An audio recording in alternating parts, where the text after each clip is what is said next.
আগে ভিডিওটা দেখেন, তারপরে কথা আছে। এক নম্বরের আদেশ হইল অখণ্ড, আপনারা খুব কান খুলে শুনেন, মনে রাখতে চেষ্টা করবেন পয়েন্টগুলি।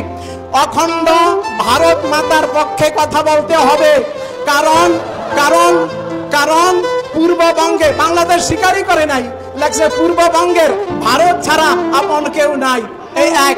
দুই নম্বরে লেখছে ইসকনের চিন্ময় কৃষ্ণ মহাপ্রভুর জামিনের ব্যাপারে তুই মিম্বরে বসিয়া কৌশলে কথা বলবি। কৌশলে এক পক্ষে আমার কথা কইতে দিবে, আমার আদেশ করছে কৌশলে কথা বলবি এবং বলবি তাকে আটকে রাখা ঠিক হচ্ছে না, এইভাবে তুই কথা বলবি।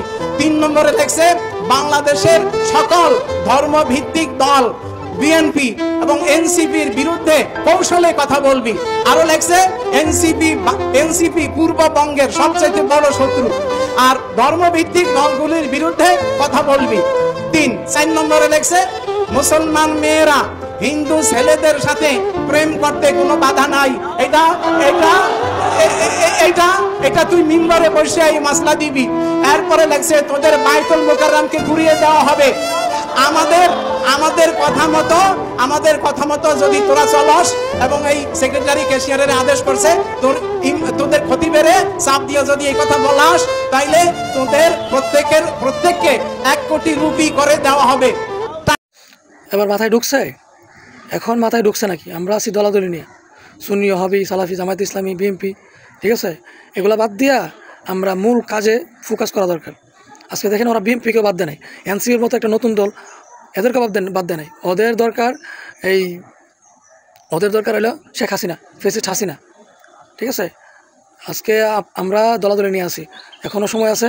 আমরা বিএনপি সহ যত দল আছি, আমরা সুন্নি, কওমি, যত দল আছে, সালাফি সহ সবাই আমরা নিজ জায়গা থেকে আন্দোলন গড়ে তুলি। আমরা 24 আন্দোলন থেকে আরও বড় আন্দোলন গড়ে তুলব এবং এই ইসকন জঙ্গি সংগঠনকে আমরা বাংলাদেশ থেকে বিতাড়িত করব এবং এই জঙ্গি সংগঠনের নামও যেন এই বাংলাদেশে না হয়, এরকম একটা ব্যবস্থা আমরা করতে হবে। আজকে ওরা দেখেন কিছুদিন আগে কোরআন শরীফকে অবমাননা করলো, হ্যাঁ, এক বিশ্ববিদ্যালয়ের ছেলে। মানে আমরা বাংলাদেশে মুসলমান সংখ্যাগরিষ্ঠ হওয়ার পর আমরা সংখ্যালঘু, ঠিক আছে? আজকে দেখেন আমরা যুবকরা কিছুই করতেছি না। কিছুদিন আগে একটা মেয়েকে ধর্ষণ করলো ইসকনের ছেলেরা, প্রশাসনরা কিছুই করে না, আরও ওই ইসকনের ছেলেকে বাঁচানোর চেষ্টা করছে। তারপরে দেখেন আবার একজন ইমাম সাহেবকে ধরে নিয়ে বিভিন্ন খারাপভাবে, অশ্লীলভাবে ওনাকে নির্যাতন করা হয়েছে, ওনার পায়জামা খুলে নেওয়া হয়েছে, ওনাকে বলাৎকার করা হয়েছে, একজন মুরব্বী আলেমকে। আজকে আমরা কি হয়ে গেছি বুঝলাম না, আমাদের মধ্যে ইমানি চেতনা নাই। আমিও সেই দলের অন্তর্ভুক্ত। আজকে আমরা আরও শুধরানো দরকার, দেশের জন্য কাজ করা দরকার, ইসলামের জন্য কাজ করা দরকার। এদের ঘোড়া উপড়িয়ে দেওয়া, একদম উগড়িয়ে দেওয়া দরকার। আমরা এখনও সময় আছে, আমরা সবাই এক হয়ে একসাথে আমরা আন্দোলন করে এবং এই দেশ থেকে ইসকনকে বিতাড়িত করে আমরা দেশকে বাঁচাতে চাই।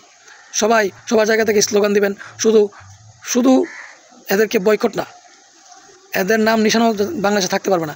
যাদের হাতে লাল সুতা দেখবেন তাদেরকে আপনারা ধরবেন।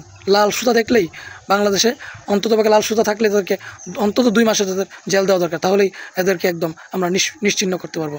আসসালামু আলাইকুম। সবাই সবার জায়গা থেকে আন্দোলন করে যাবেন। আসসালামু আলাইকুম।